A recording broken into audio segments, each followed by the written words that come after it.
Pred zákonom sme si síce všetci rovní, lenže viete, existujú vždy aj tí rovnejší. Má to platiť aj o problematických obyvateľoch Košíc z nižších sociálnych vrstiev. Samotní policajti nám prezradili, že im vraj zakázali dávať pokuty ľuďom, u ktorých nie je šanca, aby ju zaplatili.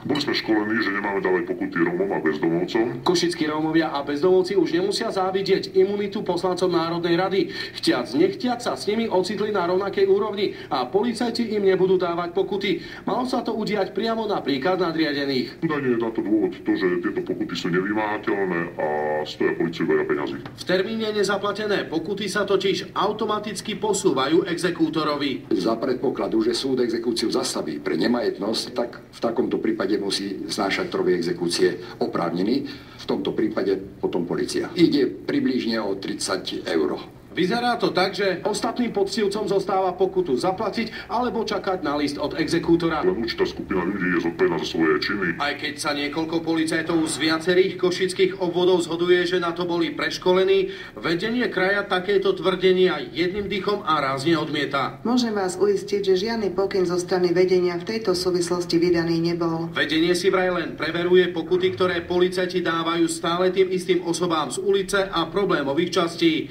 Majú totiž podozrenie, že to policajti mohli zneužívať na vykazovanie svojej práce.